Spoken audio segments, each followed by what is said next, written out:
Assalamualaikum warahmatullahi wabarakatuh. Jumpa lagi di channel Sunyi Sepi. Di video kali ini saya akan kembali lagi menceritakan kisah misteri yang berjudul Kuburan Cina Tanah Gocap. Kembalikan Hartaku. Cerita ini ditulis oleh @penulismalam94. Daripada berlama-lama dan buat penasaran, langsung saja kita masuk ke ceritanya. Harta itu tidak dibawa mati.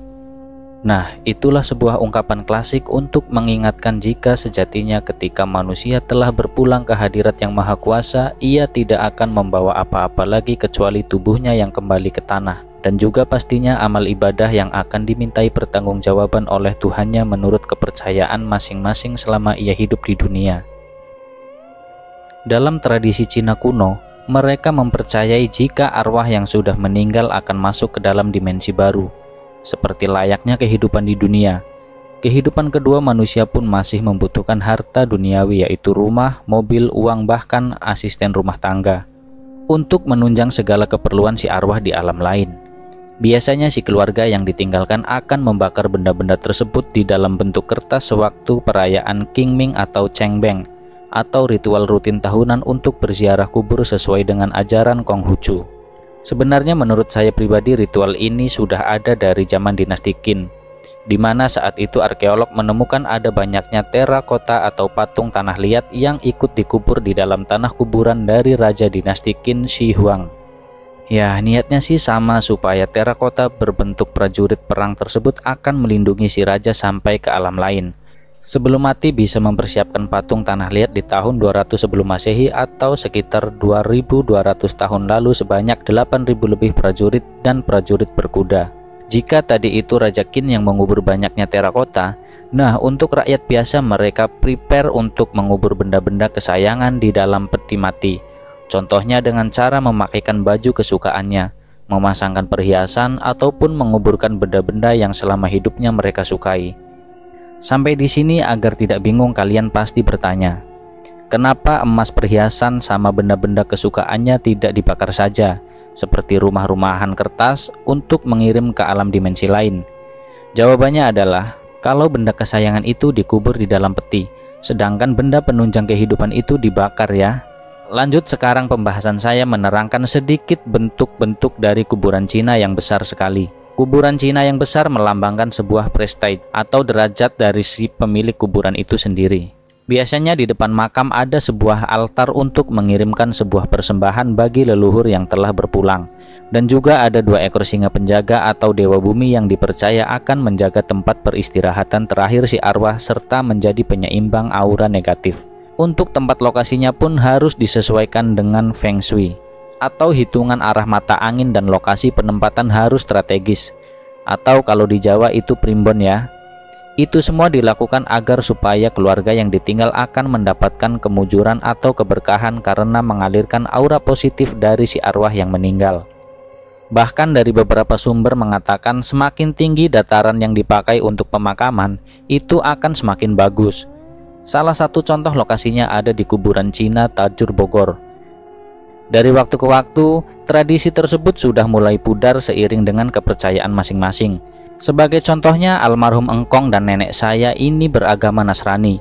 Beliau tidak diberikan bakar-bakaran uang kertas ataupun bakar-bakaran rumah-rumahan karena kami percaya yang dibutuhkan orang meninggal hanyalah doa tulus dari sanak keluarga yang ditinggalkan. Beliau pun tidak membawa apapun ke dalam liang lahatnya, kecuali hanya sehelai baju yang dipakai. Sebelum wafat pun beliau berpesan untuk tidak memakaikan perhiasan ataupun giok kesayangan, khususnya nenek Mimin dulu. Karena mereka meyakini setelah wafat arwah akan berpulang langsung ke surga atau ke rumah Bapa dalam Nasrani, dan tidak memerlukan hal-hal duniawi. Dan lagi segala sesuatu benda di dunia peninggalannya harus bisa menjadi manfaat bagi yang ditinggal, karena itu pun akan dipertanggungjawabkan, atau hampir sama konsepnya dengan agama Muslim ya. Dari bentuk bangunan makam pun terlihat lebih modern. Tapi jangan salah, biaya yang dikucurkan untuk mendesain makam pun tidak murah. Tapi satu hal yang masih dipertahankan adalah bongpai atau batu tulisan atau batu nisan, serta gundukan tanah makam tinggi. Sekarang saya akan kasih tahu juga bagaimana makam Cina untuk umat Muslim. Untuk makam Cina ini ada 2 bagian ya. Yang pertama masih ada corak tradisinya. Walaupun sekilas, dan yang kedua menurut saya masih sama seperti makam orang muslim pada umumnya. Untuk yang penasaran ingin bertanya, mereka itu dimakamkan memakai kain kafan atau memakai peti? Saya akan jawab lagi. Semoga jawaban saya bisa mewakili rasa penasaran kalian. Jawabannya adalah pastinya di makamnya sesuai dengan ketentuan agama yang dianut. Tanpa ada bakar-bakaran ini itu, kesimpulannya sama dengan yang saya jelaskan tadi, hanya berbeda dalam tata caranya. Biasanya yang masih percaya akan bakar-bakaran rumah kertas itu adalah dari ajaran Buddha atau Konghucu ya. Sementara itu dulu penjelasannya. Lanjut kita bahas sejarah dari pemakaman kuburan Tanah Gocap. Menurut dari beberapa artikel online yang Mimin baca seputar sejarah Tanah Gocap, ternyata pemakaman Tanah Gocap itu sudah ada dari zaman penjajahan Belanda. Bahkan dari Bongpai atau nisan yang masih kokoh berada di sana tertulis wafat di tahun 1901. Bahkan ada pula yang lebih tua. Kuburan Tanah Gocap pun dipercaya sebagai tempat pemakaman massal dari pejuang Tangerang yang gugur di medan perang melawan penjajah. Selain itu, di dalam kawasan Tanah Gocap ternyata ada sebuah makam keramat milik orang pribumi yang konon katanya tidak bisa dipindahkan, serta pohon tua yang berumur ratusan tahun menambah aura mistis. Di zaman modern, Tanah Gocap masih dikenal dengan tanah peninggalan nenek moyang yang menyimpan sejuta misteri. Sedikit gambaran wilayahnya saat ini, di dekat pekuburan Tanah Gocap didirikan Yayasan Pembakaran Mayat dan Penginapan Abu Jenazah Kremasi Boen Tek Pyo. Kesan mistis lain di kuburan Tanah Gocap yaitu sering ditemukannya mayat tanpa identitas atau korban pembunuhan yang mungkin sengaja dibuang di daerah itu. Dan juga ditambah dengan keadaan jalanan rusak, penerangan minim di malam hari, tikungan curam sering pula memakan korban jiwa dalam peristiwa kecelakaan di seputaran jalan pekuburan Tanah Gocap Tangerang. Mungkin dari kalian masih bertanya-tanya, arti dari Tanah Gocap. Tanah Gocap berarti tanah 50 atau gocap artinya 50. Karena saat dahulu harga tanah di situ masih dengan nominal 50 perak saja. Lanjut kita masuk ke bagian terakhir yaitu cerita horor dari pemakaman Tanah Gocap yang mana korban atau saksi misterinya adalah memang atau Om Mimin sendiri yaitu Mang Adi yang pernah diganggu oleh penunggu kuburan Tanah Gocap di tahun 1998 saat itu. Tahun 1998 saat Papa memilih untuk menjadi TKI ilegal di Taiwan. Mang Adi diberi kuasa untuk merawat mobil Panther kesayangan Papa. Selain itu, Mang Adi pun bertugas yang mengantar jemput koko saya, Mike dan Cici Jin yang bersekolah di perguruan Budi atau sekolah Buddhis tepatnya bersebelahan dengan pekuburan Tanah Gocap. Siang itu seperti biasa Mang Adi sudah tiba di sekolah menjemput Mike dan Jin. Ia duduk di bawah pohon dan menghadap ke arah kuburan Cina Tanah Gocap. Mang Adi melihat ada 5 sekumpulan warga yang berkumpul dan ada suara gaduh di antara mereka. Mang Adi melirik jam di tangannya menunjukkan pukul setengah 12 siang. Ia bergumam, Jin sama Mike kan baru keluar kelas jam 12 siang. Jadi coba aku lihat ke sana ada apa yaitu gerombolan orang di kuburan. Mang Adi kemudian mendekati orang-orang yang berkerumun di sana dan ia kaget melihat ada sebuah kuburan Cina yang rupa-rupanya sudah terbongkar. Wah, kok bisa ya rampoknya dengan cepat menggaris makam yang baru sehari ditempati. Apalagi ini kejadiannya siang-siang, mungkin antara pukul 8 pagi sampai 11 siang. Tanya salah seorang di antara mereka, sebut saja Bejo. Ya namanya kan kita ini lagi krisis moneter, pasti banyak penjarahan, sahut Panjul. Ah gila, masa sampai berani menjarah kuburan Cina? Sinting, apalagi pelakunya melakukan aksi penjarahan di siang hari, sambung Kipli. Ternyata 2 orang yang berkerumun di antaranya adalah suami dari si mayit perempuan yang sebut saja namanya Chen Chen serta sang ayah. Mereka berdua terlihat sangat terpukul. Sang suami mencoba menenangkan ayah Chen Chen yang menangis meraung-raung di depan pusara anaknya. Si suami mencoba untuk tegar menerima kenyataan jika makam istrinya Chen Chen sudah dijarah oleh komplotan orang tidak bertanggung jawab. Sepertinya saat pemakaman Chen Chen kemarin sudah dipantau oleh komplotan penjarah makam profesional yang siap menggasak barang berharga berupa perhiasan ataupun giok. Mang Adi memperhatikan dari dekat kuburan yang terbongkar itu dengan jenazah perempuan di dalamnya. Ia terbungkus dengan pakaian chengsam berwarna merah dan riasan make up yang masih menghiasi wajahnya. Mang Adi yang penasaran dan ingin tahu kemudian perlahan-lahan menanyakan kepada si suami tentang kematian Chen Chen. Si suami menjelaskan jika istrinya meninggal karena kehabisan darah pasca melahirkan. Beruntung si bayi selamat, namun nyawa si ibu tidak bisa tertolong. Si suami pun berujar akan membawa kasus ini ke ranah hukum karena sudah termasuk dalam pasal pidana. Tepat pukul 12 siang saat bel sekolah berbunyi, Mang Adi kemudian berpamitan untuk undur diri karena mau menjemput keponakannya. Namun entah mengapa saat berbalik badan tiba-tiba ada semilir angin di tengkuknya dan suara misterius, tolong saya Adi." Mang Adi terdiam dan ia kemudian menanyakan kepada si suami, "Koh, maaf, apa Koko tadi memanggil saya?" tanyanya heran. Si suami pun menggelengkan kepala. "Duh, padahal aku baru saja ngelihat jenazah cantik, tapi kok malah merinding gini ya?" Batinnya bergidik ngeri. Dari mulai saat itu Mang Adi merasa ada yang tidak beres dari tubuhnya. Seketika pun pundaknya terasa berat dan kepalanya pusing. Setibanya di rumah, Mang Adi langsung beranjak ke kamar tidur. Ia berkata kepada kakak perempuannya, "Teh, badan Adi tiba-tiba nggak enak nih. Nanti habis tidur siang aja ya, Adi bantuin teteh lagi bikin kue." "Adi, kamu kok nggak makan siang dulu? Malahan mau langsung tidur. Aneh banget kamu tidur siang-siang bolong begini," jawab Teh Iis. "Nanti aja ya, Adi cuma mau rebahin badan teh," pungkas Mang Adi sambil menutup pintu kamar. Entah mengapa wajah Cencen terus terngiang-ngiang di benak Mang Adi. Bukan terngiang-ngiang karena rindu, melainkan Mang Adi gelisah seperti diikuti oleh sosok tersebut. Ia mencoba memejamkan mata dan berusaha tertidur. Namun berkali-kali Mang Adi mencoba, ia selalu gagal. Saat Mang Adi membalikan tubuhnya berpindah posisi, justru Mang Adi dikejutkan dengan sekelebatan bayangan putih yang jika diperhatikan membentuk siluet wanita dengan rambut panjang sedang membelakanginya. Mang Adi terhenyak dan mengucek kedua matanya. Ia berharap apa yang ia lihat tadi mungkin hanya halusinasinya. "Adi, bangun, kamu tidur apa semaput sih?" tanya Teh Iis sambil menggedor pintu kamar Mang Adi. Mang Adi kemudian terbangun dan samar-samar ia mendengar suara azan maghrib di telinganya.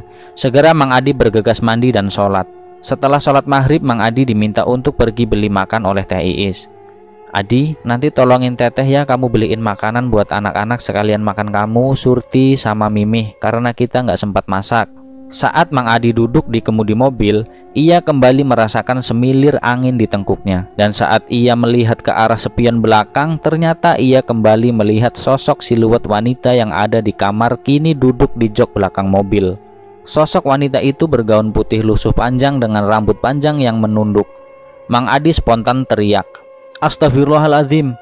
Peluhnya bercucuran dan ketika ia menoleh ke jok belakang sudah tidak nampak ada siapapun di belakang jok mobil. Saat Mang Adi menoleh ke kaca, ia semakin terkejut karena beradu pandang dengan Teh Iis yang menempelkan wajahnya di kaca mobil.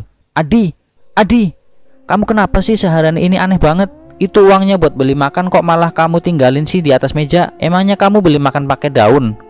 Mang Adi langsung menarik nafas panjang dan perlahan menurunkan kaca jendela mobil. "Maaf Teh, hari ini badan Adi berasa nggak enak banget. Dari pas pulang jemput Mike sama Jin, Adi merasa badan Adi sakit semua dan kepala Adi pusing," jawab Mang Adi perlahan. "Ya udah, nanti kamu habis beli makan langsung buru-buru pulang dan sisa uangnya jangan lupa kamu belikan obat biar kamu cepet sehat. Ingat loh Adi, pesanan kue kita belum selesai. Teteh masih butuh tenaga kamu." Mang Adi mengangguk dan ia mulai melajukan mobil. Mang Adi memutuskan untuk membeli makan nasi goreng langganan di daerah Karawaci. Setibanya di sana, ia melihat ada banyak antrian pembeli. Karena perut Mang Adi yang sudah tidak kuat menahan lapar, Mang Adi kemudian berbalik arah untuk membeli nasi goreng di dekat sekolah perguruan Buddhis.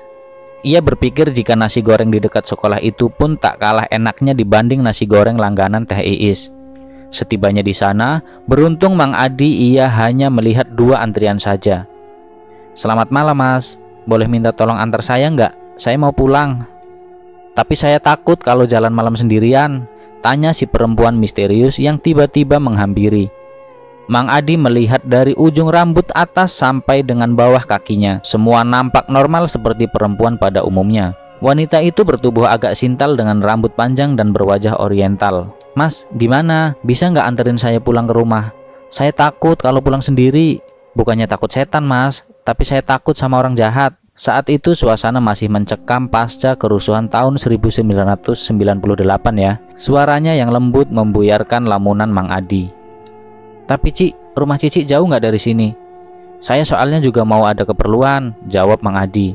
"Enggak kok Mas, pokoknya ngelewatin kuburan Cina dikit Mas, tolong ya Mas," iba si perempuan itu.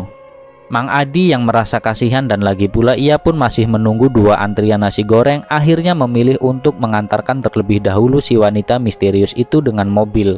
"Ci, maaf, nama Cici siapa dan dari mana?" tanya Mang Adi sambil membuka percakapan. "Panggil saja Ame Mas. Saya habis dari rumah saudara saya yang gak jauh juga dari sini, tapi pulangnya agak kemalaman," sembari tertawa cekikikan jawabnya. Mang Adi langsung "Panggil saja Ame Mas. Saya habis dari rumah saudara saya yang juga tidak jauh dari sini, tapi pulangnya kemalaman," jawabnya sembari tertawa cekikikan. Mang Adi langsung mengerutkan kening. Ia merasa suara cekikikan Ame ini menyerupai suara kuntilanak. Bahkan Mang Adi tidak berani menatap Ame kembali. Ini Cici kok suaranya cekikikan kayak kuntilanak gini sih? Tapi pas tadi kakinya nempel kok ke tanah," gumam Mang Adi. Sosok perempuan itu seperti bisa menerka apa yang Mang Adi pikirkan dan kegelisahan hati Mang Adi seraya berkata, "Mas, nggak perlu tegang gitu sama saya. Suara ketawa saya memang khas seperti itu kok." Mang Adi hanya tersenyum simpul menahan rasa takut dan bulu kuduknya pun merinding saat melewati kawasan makam kuburan Tanah Gocap. Setelah beberapa menit berlalu, Mang Adi bertanya, "Ci, maaf rumahnya di sebelah mana? Kok dari tadi saya lihatnya cuma kuburan?" tanya Mang Adi pelan. "Rumah saya nggak jauh kok Mas," jawabnya lagi pelan. Kali ini Ame suaranya menjadi purau dan entah mengapa ia menangis pilu. "Ci, kok malah nangis sih? Kan saya sudah anterin pulang." "Cici nangis apa karena nggak inget jalan pulang?" tanya Mang Adi heran. "Rumah saya itu loh Mas," sambil tertawa. Sambil menunduk dan tangannya menunjuk ke gundukan. "Rumah saya itu loh Mas." Sambil menunduk dan tangannya menunjuk ke gundukan makam Cina tua yang sudah dipenuhi ilalang. Mang Adi seketika mengeremkan mobilnya. "Udah gila, sinting," umpat Mang Adi kesal karena yang tadi barusan itu adalah ternyata kuntilanak. Secepat kilat kuntilanak itu pun menghilang terbang menembus atap mobil dengan suara ketawa cekikikan yang khas. Kesialan Mang Adi ditambah saat mesin mobil Panther itu tiba-tiba mulai mengadat dan mogok di tengah kuburan. "Ya Allah, kesialan apa lagi ini?" gerutu Mang Adi kesal. Sambil memukul-mukul setir mobil di hadapannya, Mang Adi kemudian memaksakan turun di tengah jalan kuburan dan membuka kap mesin. Ia memberanikan diri untuk mengecek keadaan mesin mobil yang sepertinya tidak ada masalah apapun. Mang Adi harus bolak-balik antara mengecek mesin dan mencoba starter, namun tetap saja hasilnya nihil. 30 menit ia mencoba memperbaiki tetapi mobil itu enggan mau hidup. Mang Adi mulai diliputi rasa kepanikan. Ia takut kalau Teh Iis akan mencarinya dan pasti anak-anak Teh Iis sudah lapar menanti makanan. Mobil mogok lagi. Mana nggak ada orang lewat di sekitar sini. Dasar kuntilanak rese, umpat Mang Adi. Di tengah rasa panik, takut, dan bingung, nampak ada seorang kakek-kakek tua yang membawa senter di tangan kanannya menghampiri Mang Adi sedang berdiri. "Mas, malam-malam begini mau kemana dan dari mana?" tanya si kakek itu yang ketika diamati ia berwajah oriental dengan berpakaian serba hitam. Mang Adi sedikitnya agak lega ia berhasil menemukan orang yang kebetulan lewat di area makam itu. Karena tepat di belakang area pekuburan Cina Tanah Gocap memang ada rumah warga namun jaraknya cukup jauh. "Saya baru saja disesatkan oleh hantu kuntilanak Kong. Sampai bisa di tengah area pekuburan seperti ini. Saya mau cepat pulang, tapi mobil saya malah mogok," jelas Mang Adi. Si kakek itu kemudian memperkenalkan dirinya sebagai Engkong Asun. Ia menjelaskan jika dirinya menjadi petugas pemakaman Cina di Tanah Gocap yang kebetulan sedang berpatroli karena saat itu mulai banyak perampokan makam dan memang seringkali ia menemui kasus serupa seperti yang dialami oleh Mang Adi, yaitu orang yang disesatkan oleh penunggu kuburan Tanah Gocap. Kong Asun kemudian mengajak Mang Adi untuk ke rumahnya. Barangkali keperluan mekanik seperti perkakas untuk memperbaiki mobil tersedia di rumah Kong Asun dan bisa Mang Adi gunakan. Mang Adi pun menuruti ajakan Kong Asun. Ia berjalan tepat di belakang Kong Asun melewati gelapnya kuburan Cina Tanah Gocap. Mang Adi kemudian berusaha mengingat-ingat jalan kembali ke mobilnya, walaupun ia sendiri merasa jalan di kuburan itu seperti labirin yang hanya berputar-putar di situ saja. Kemudian langkah Kong Asun terhenti. "Mas, itu rumah saya, silahkan masuk," jawab Kong Asun mempersilahkan Mang Adi bertamu ke rumahnya. Terlihat rumah Kong Asun ini besar dengan ciri khas bangunan Cina benteng, yaitu dengan banyaknya ornamen kayu. "Nggak apa-apa Kong, saya tunggu di luar saja. Nggak enak sama istri atau keluarga Kong Asun, takut ganggu," jawab Mang Adi. Kong Asun mengangguk dan kemudian masuk ke dalam rumahnya mencarikan alat perkakas mesin yang diperlukan oleh Mang Adi. Karena tak mau menunggu lama, Mang Adi kemudian memberanikan diri mengetuk-ngetuk pintu rumah Kong Asun sambil memanggil namanya. "Kong Asun, permisi Kong, apa perkakasnya nggak ada ya Kong?" ucap Mang Adi sambil mengetuk pintu rumahnya. Pintu rumah kayu terbuka. "Maaf Mas, malam-malam mau cari siapa?" tanya seorang pria oriental yang mungkin berumur 35 tahun. "Maaf ganggu Koh, saya mau mencari Kong Asun. Tadi beliau mengajak saya datang ke sini karena mau mencarikan perkakas mobil. Kebetulan mobil saya mogok di tengah kuburan," jawab Mang Adi. Wajah pria itu seperti kebingungan. "Sini Mas, silahkan masuk dulu biar saya jelaskan," ucapnya membuat Mang Adi agak penasaran. Saat masuk di ruang tamu, Mang Adi terbelalak matanya karena ia melihat ada altar persembahan dengan dupa untuk leluhur, dan di foto itu ternyata adalah Kong Asun. "Duh, jangan-jangan Kong Asun udah meninggal," batinnya dalam hati. Tenggorokan Mang Adi seperti sangat tercekat, tak bisa berkata-kata lagi. "Mas, papa saya Kong Asun itu sudah meninggal 2 bulan yang lalu.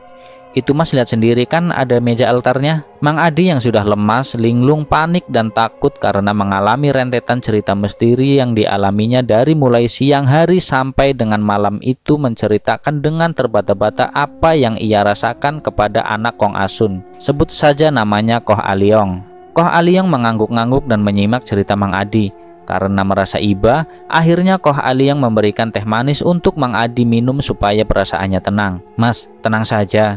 Saya ini montir. Mungkin papa saya bawa Mas ke sini supaya saya bisa bantu Masnya ini memperbaiki mobil yang terjebak di tengah kuburan," ucap Koh Aliong sambil bangkit berdiri membawa perkakas mobil miliknya. Koh Aliong pun bercerita jika memang sang papa semasa hidupnya adalah penjaga makam. Baginya pekerjaan itu adalah sebuah kehormatan karena bisa menjaga tanah leluhur. Walaupun hanya tanah kuburan yang ia jaga, Koh Aliong pun bertutur jika dikala itu sedang rawannya penjarahan makam. Bahkan kejadian terbongkarnya makam Chen Chen siang tadi bisa dibilang kasus kesekian yang sudah terjadi. Koh Aliong mengingat kembali kejadian mistis yang ia alami saat masih ada mendiang almarhum papanya Kong Asun. Kala itu rumahnya didatangi oleh sepasang suami istri tetangga Kong Asun. Si pemuda langsung bersimpuh memohon ampun di rumahnya Kong Asun. "Kong, maaf saya sudah hilaf menjarah makam tua. Perhiasannya saya ambil untuk dipakaikan oleh istri saya Kong," ucap pengakuan si pelaku. Istrinya pun hanya menangis terseduh-seduh. Mereka menyerahkan diri karena sering kali diteror oleh penampakan hantu perempuan tua menggunakan baju cengsam lusuh dengan membawa payung merah khas Cina. Sosok itu selalu menteror si suami istri kapanpun dan dimanapun sambil berkata, "Tolong kembalikan perhiasan serta giok milikku." Awalnya si suami istri itu pun hanya menganggap angin lalu dan yang mereka lihat hanyalah ilusi. Tetapi dari hari ke hari si istri yang sebut saja Marni selalu mengalami hal di luar nalar, yaitu kejang-kejang dan perhiasan emas serta giok yang ia pakai seperti menjerat lehernya kuat-kuat. Hampir ia tidak bisa bernafas. Bahkan saat Marni dan suaminya datang untuk meminta maaf, masih nampak ada bekas luka-luka baru di leher, tangan, serta telinga Marni yang mengeluarkan nanah bening serta darah. "Kong, ampun, saya mau mengembalikan perhiasan ini kepada pemiliknya. Saya berjanji untuk tidak mengulanginya lagi Kong," rengek si suami. Melihat penyesalan dari sepasang suami istri itu, akhirnya Kong Asun memaafkan mereka dan tidak sampai dibawa ke ranah hukum. Semua perhiasan dikembalikan ke dalam peti mati dan tanah yang sudah dibongkar kembali ia perbaiki. Tutup cerita Koh Aliong. Untuk mempersingkat waktu, akhirnya Koh Aliong beranjak pergi bersama Mang Adi untuk memperbaiki mobil Panther yang mogok di pinggir jalan kuburan. Koh Aliong dengan cekatan memeriksa bagian mesin mobil yang mati itu dan mencoba mengotak-atik. Tak lama, "Coba Mas, kamu starter lagi mobilnya," ucap Koh Aliong. "Alhamdulillah akhirnya nyala juga," sahut Mang Adi. Tanpa banyak basa-basi, Mang Adi langsung berpamitan untuk pulang kepada Koh Aliong, orang yang sudah membantunya. Mang Adi menancap gas dalam-dalam agar segera melewati area kuburan pemakaman Cina tersebut. Sesaat kemudian ia ingat, ia harus segera membeli makan untuk orang-orang di rumah dan kembali ke kedai nasi goreng itu. Mang Adi melihat jam di tangannya, waktu sudah menunjukkan pukul 9 malam. "Mas, maaf, tadi saya perhatikan kok Mas ngomong sendiri," tanya si tukang nasi goreng yang ternyata sedari tadi diam-diam memperhatikan gerak-gerik aneh Mang Adi.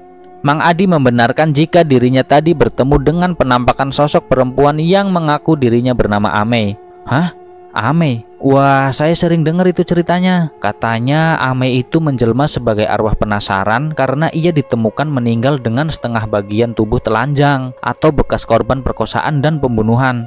Ame juga suka usil mengganggu kendaraan yang berlalu lalang dengan cara memutar-mutar kendaraannya seperti tidak ada jalan keluar. Pokoknya sebelum masuk ke daerah pemakaman Cina Tanah Gocap, Mas harus banyak-banyak eling. Korbannya banyak, Mas." Ucapan si tukang nasi goreng membuat bulu kuduk Mang Adi makin merinding. Setelah selesai nasi goreng itu dibuat, Mang Adi segera buru-buru pulang ke rumah. Di sepanjang jalan, Mang Adi memikirkan bagaimana jika Teh Iis memarahinya, dan apakah Teh Iis akan percaya jika Mang Adi berkata jujur ia telah dipermainkan oleh setan penunggu Tanah Gocap. Sampai di rumah benar saja, sudah ada Teh Iis yang menunggunya duduk di teras. Akhir cerita, Mang Adi lebih memilih untuk bungkam mengenai hal mistis yang ia rasakan itu. Mang Adi memberitahu alasan jika mobilnya tiba-tiba mogok dan harus didorong jauh ke lokasi bengkel kepada sang kakak. Dan selesai. Terima kasih sudah mampir di channel ini dan menonton video ini. Jangan lupa tulis kritik dan saran agar channel kami bisa berkembang. Jangan lupa tekan tombol like, comment, share, dan juga subscribe agar tidak ketinggalan video-video berikutnya. Wassalamualaikum warahmatullahi wabarakatuh.